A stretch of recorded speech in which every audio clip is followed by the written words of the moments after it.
Dr. Ahmed Ibrahim, AGU graduate 2012, finished internship BDF, then joined Ophthalmology department at KHUH 2013 till 2016, worked in Dr. Arifi Eye Center till 2017, then joined Salmania Medical Complex Ophthalmology department from 2017 till now. Completed membership of International Council of Ophthalmology 2017 ICO, received the scholarship of European School of Advanced Study in Ophthalmology ESASO to attend the medical and surgical retina training in Singapore 2017, attended postgraduate courses as part of Master in Personalized Medicine 2016 AGU, received the fellowship of European Society of Human Genetics to take the genetics of rare eye disorder courses from University of Bertinero, Italy 2019, passed FRCSED Part 1 2016 and passed FRC Part 1 2017 and passed the Arab Part 1 2018, and currently he's in the final year of Arab Board program. Please, Dr. Ahmed, you're most welcome to start your talk. Assalamu alaikum wa rahmatullah. Thank you so much, Doctor, for your kind introduction. Thank you, Dr. Hassan. Thank you, Dr. Mona. Happy to see all of you and of my colleagues here. I'll just start to share my presentation. I hope it's not long. I keep it short one so I can have more time for discussion and answering the question. Thank you, Doctor, for being motivated to be with us today. Thank you so much. Okay, it's my pleasure. So, Assalamu alaikum wa rahmatullah. Today I will speak about career in ophthalmology, and I believe that ophthalmologists is a kind of very specialist doctors who care about the eye, as I will mention here. And I choose some example to show different aspects of ophthalmology. I hope that you can definitely agree or disagree with me at the end of the lecture, but we always have to provide our evidence for whatever we are speaking about. I try to choose only points from my personal experience and career. I did not speak about programs which I did not attend or about courses which I did not have. I try to be honest as much as I can, so I give you from a real experience, not only from something I heard or something I listened about. So ophthalmologists are eye care specialists and surgeons, and when I speak about eye care, I'm speaking about taking care of the eye, not only the vision. So a lot of time people may get near to blind or even get totally blind in one eye, but they still need to be seen by an eye doctor. Eye has a lot of function more than just seeing. As you know, the cosmetic looking of the person depend about how his eyes looks like. The eye pressure, the eye pain, all of that thing need to be managed despite the vision. For sure, our first priority will be to save the vision in that eye, but if we fail to do so, or if the disease cannot be dealt with in a medical ground, then we still need to save the eye for the patient. And when I speak about they are specialists and surgeons, because not all ophthalmologists are surgeons, and not all people working in ophthalmology have interest in surgery. So if you think that you are not that much interested in surgery, you can still be an ophthalmologist, but you will lose a lot of potentiality which you may have. The second point I want to emphasize here is that ophthalmology is a big umbrella. There is a lot of money subspecialty there, and if you believe me or not, there's a lot of subspecialty there. We don't have anybody in Bahrain maybe specialized in them, and sometimes even in the Gulf area. So you have a lot of big window to be specialized in. We have the subspecialty like the cornea, glaucoma, vitreoretinal surgery, oculoplasty, and others. All of these things are common thing, but you can have a rare subspecialty, something like about ocular immunology, something about like pediatric ophthalmology, a lot of things which you need from time to time. You get updated and maybe supra subspecialized, like you take a pediatric vitreoretinal surgery, or you speak about doing glaucoma and certain complicated cases. All of these things having have to be put in mind. I chose this picture because this reflects four of my main ideas, which I like always my colleagues, especially those people who are interested to join ophthalmology, to understand well from at least my understanding of ophthalmology. So if you start from your right hand, on your right hand you find this player in Brazil. His name is Socrates. All of these people are certified ophthalmologists. So I will start by the first one, is the football player, very famous, Socrates, or we call it in Arabic, Socrates. He's a famous Brazilian player, and he's certified ophthalmologist who used to practice ophthalmology in a clinic and he used to play. Why I'm putting this picture here, I choose this person because I want to tell you about a career. This all of that previous presentation, we're speaking about a career. You can take a degree and then you spend 3-4 years of your life working hard to receive that degree, but after that you will continue in that career. So if you're planning to have a good lifestyle, you are planning to have, if you are a multi-talented person, then you have things to do outside medicine. If you plan to do your own business, you want to do, you'll be a writer, you'll be a photographer, you'll be a football player, you'll be a musician, then ophthalmology is good for you. Actually, it's not easy specialty, but at the same time it gives you a lot of time which you can improve, and you can still be a good ophthalmologist and a good professional in other things. It's a very famous, you'll find a lot of CV of big ophthalmologist name, you find them, they have they are multi-talented person. You can find people, I met a lot of people like Vladimir Pfeiffer as an example. He's a pilot, certified pilot, and he's an ophthalmologist as well. People who invent, the person who invented the phacoemulsification machine, he has a bar where he used to play music there. So you can be a multi-talented person, you still have your lifestyle, you still have your career going on. You don't need to quit either of both. Okay. The second picture is this called Alvar Gullstrand. Alvar Gullstrand is a famous ophthalmologist who received Nobel Prize in physics. But this is not the story. Actually, he received Nobel Prize of physics. He was competing with Albert Einstein, and he prevented Einstein from taking that Nobel Prize in physics. So that's why they granted Albert Einstein in chemistry, not in physics.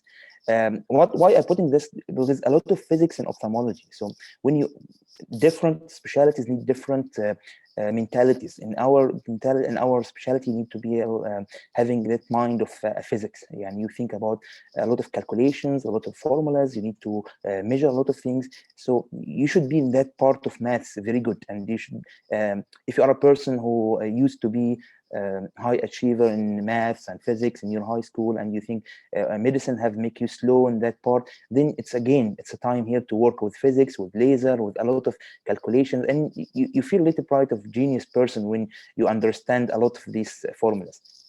The third person, everybody know him, is the doctor from China. I think his name is Lai Wenling, something like this. He's the person who first notified the world about COVID-19 pandemic, and he was just to tell you that as an ophthalmologist, we actually most of the time we are the first people to notice things. The body, it's a very complex system. But the only part which you can see directly, the nerves, and you can see the vessels, and you can see the inside the body is through the eye. I mean, you can look to the abdomen, but you need maybe a CT or ultrasound to examine to know if the liver is working or something. You can look to the chest, you can look in anything, but you still need something. But in the eye, you can look directly through your ophthalmoscope or microscope, and then you can see the optic disc, you can see the retina. I know this is not the story here with the doctor, but I just put an example. Most of the time, we are the first people to notify our colleagues in internal medicine and general surgery and other things that this patient may have a problem which nobody know about it. The fourth picture, Sherlock Holmes. You know, Sherlock Holmes is a fiction character, but the author was an ophthalmologist. Sir Arthur Conan Doyle was an ophthalmologist actually, and I'm not sure whether he was a good ophthalmologist or not. But what I'm sure about is that collecting science and evidence to reach to a diagnosis is what ophthalmologists do in everyday life. Actually, most of the time we are seeing normal findings, but the patient is abnormal. That's why you have to believe the patient when he tells you that I cannot see properly or I have something. There's a common scenario. You can open any big ophthalmology book and you can read. You'll find a lot of findings that it's a normal examination. So how can you diagnose a disease if it has a normal examination? Here comes your how expert you are in dealing with those normal structures and normal function with abnormal behaviors. And you gain that knowledge and you gain that skills with time and with the practice and with letting yourself go beyond your comfortable zone by traveling abroad, by having more programs, by meeting and making connection with highly professional people in your field in every part. Just a few points I will speak about milestones in your career. First of all, first point is the service-based training program. I يعني was noticing that from morning, most of the doctors have mentioning that point about the service, and a lot of people asking like, do service doctor get paid? The service doctor get something like good training? So we need to start by speaking about ophthalmology by itself. It's not an easy specialty where you get a training program in, and you need to be dedicated to that specialty to get in. Most of the people I know, they got through a service phase, or even they started their training in different specialty, like they started in something else, let's say pediatric, internal medicine, general surgery, orthopedic, and after 1 year or something, they again shifted to ophthalmology because when they applied initially, you were not accepted directly to ophthalmology. It does not mean that ophthalmology is the best specialty. It's not like this. Is nothing called best or worst. There is something called, we have a limited seats and we have a lot of competitions and a lot of people really looking to it. For myself, whether I was working with a service or training program, I maintained to my ophthalmology practice and project experience continuously. I did not quit for 6 months or 1 year doing something else. So even when I start to do something like master in personalized medicine, some genetic studies, I was still doing ophthalmology practice, even in private, even in part-time. So I need to keep myself always this. I should not have any gap in my CV. Some people start by a service job, then until they join the training. Some people start by training, but then after they finish, they have a long plateau phase of service, doing service as a chief resident or senior resident till they finish their fellowship, or they go abroad to do something, or they join another training program or something like this. So my advice for you is, whether you will start in a service or training, you should know that you always can improve yourself, and if you cannot gain anything, then you should start to change the place, because at the end, you are the person responsible about your training. You should not wait someone else to come and tell you. The advice for which everybody will tell you, especially the good people, that you should not waste any time in your service in your career as a young doctor to do service job, because doing a structured training program is the best way to reach to your goal. And you should not have that kind of elephant in the room and you keep hiding him because you don't want someone to point you, to ask you where you did your training program. Then you tell them at the end, no, I'm a very good doctor, but I'm sure that I one day I don't have a training program. So you should be honest enough. If you waste years in service job and you think you are strong enough, then you should not be ashamed to start your training program and finish it fast to reach your consultant level. So this will take us to the second point. It's about residency program. Residency program, we have a limited option: local, regional, and studying abroad. Local here in Bahrain, Saudi board, as you heard from my previous colleagues, is better than Arab board for sure in recognition, in Nahra, and in training schedule. As for now, the Saudi board is accredited for BDF Hospital and the King Hamad Hospital. BDF Hospital, they have the kind of contract that they can put your name in the Saudi board, and then you will be most likely accepted after fulfilling the full criteria of the acceptance in the Saudi board.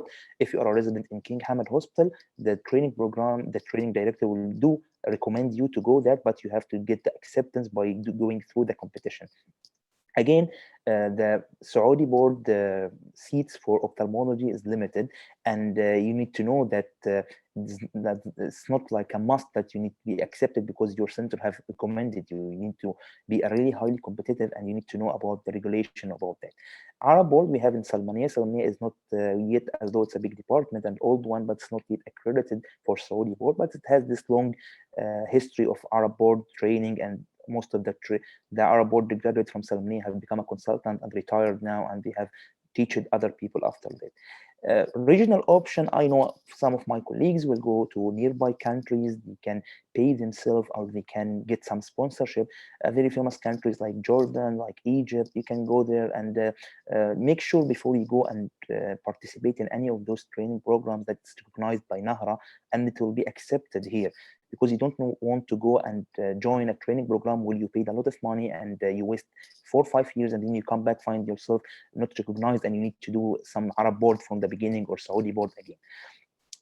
Options for studying abroad, like you're going to USA, you're going to UK. For myself, I kept it after finishing my basic residency program, because I want to take that part of my career when I doing my subspecialty, as I mentioned to you. But I heard it's not, there is something called nothing, there is nothing called impossible. You can always go. You can always, if you aim high and you study very well and you prepared well, you can go and do that. You can go and UK and get a training program in ophthalmology. You can go to US. So if you are good enough, then you can work on that early through them. What about international exam? There is a very um, important point here, that we don't have that kind of intercollegiate exam, and our exams have different strengths and they have different rules and regulation to do, and they keep changing the power of that exam. Like the International Council of Ophthalmology, when I started to do that exam, a lot of people were not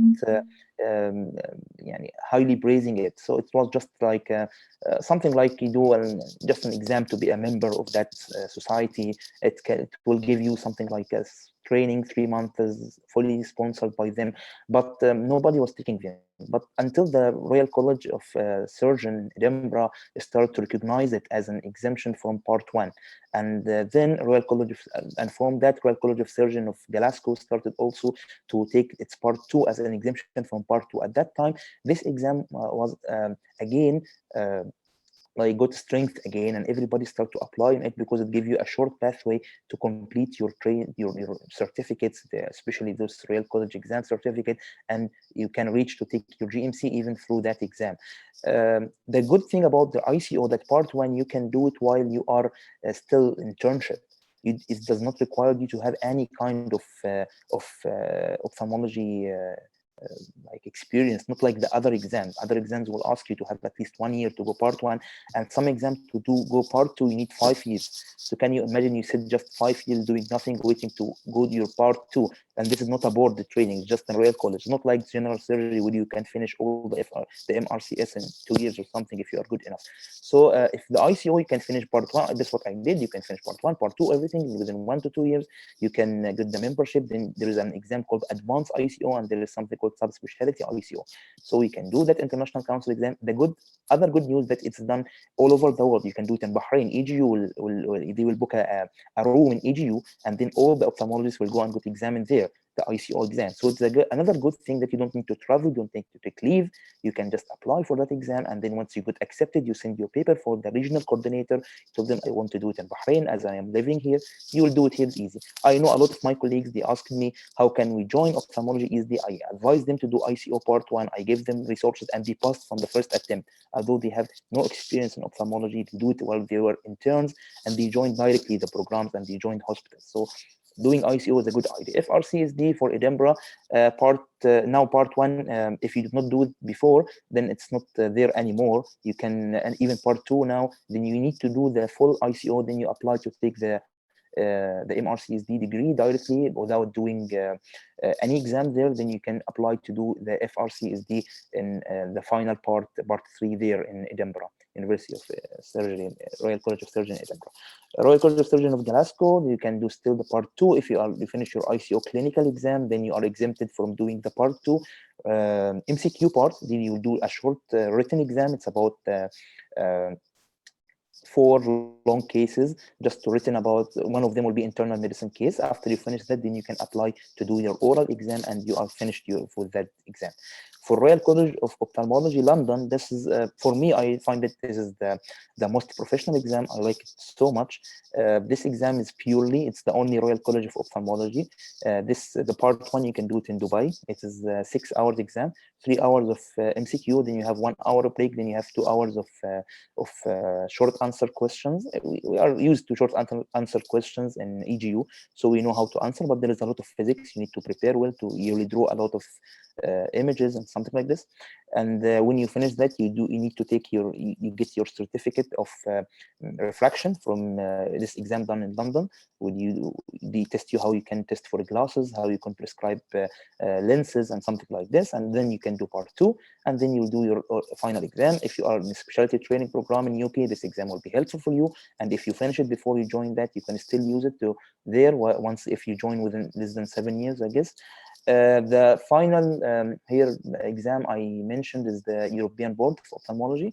European Board is a good exam, but as for the best of my knowledge, I just emailed them a few months back. They want you to have at least some kind of training in Europe, one of the European countries, so we can allow to enter it. So till now, this is their guidelines. But I know people who doing it. I'll ask for it, and if anybody interested can email me. I'll send you the latest guidelines. After you're done with your residency program, you're done with your international exam, then you should aim for a fellowship. Fellowship area is ophthalmology is the one-man show. There is one surgeon working, and there's not 4 or 5 people helping him. Other people are just observing. So if you will work, then your consultant have to sit and watch what you are doing. So most of your training depend about how good in your basic using of the microscope and your microsurgical technique, how familiar you are with different machine, physics of the machine. You have to understand something called phaco-dynamics to do cataract surgery. You have to understand about the physics of the machine doing vitrectomy. So you need a lot of knowledge to work inside ophthalmology. If you go to a fellowship program, then you should aim to a very high, well-equipped area where they give you a subspecialty training in that surgery, which you will become an expert of it. So if you're going for a retina, as an example, you choose a retina center. If you're going to do a corneal transplant, you choose a place which they have a bank for eyes, and they do a lot of corneal transplant there, and they do different type of keratoplasty. So you come here as an expert in that one. Don't go through the easy way and you think that I will do any fellowship, I will do in a country where I just get a name and then I come back to be a consultant. You can do that, but you will not be a good surgeon. You'll be just a consultant. And believe me, or not being a consultant does not mean that you are very good. I mean, you can be a consultant and you are very good for sure, but I mean, still, what's your target is. Then there's a way that you, if you reach there, then you have a lot of pathways. You have to work on these. Improving your practice and your knowledge, and you'll be aware of guidelines. I mentioned some of the things which I'm doing usually, but you can also add for that. You can do it while you are in residency. You don't need to finish.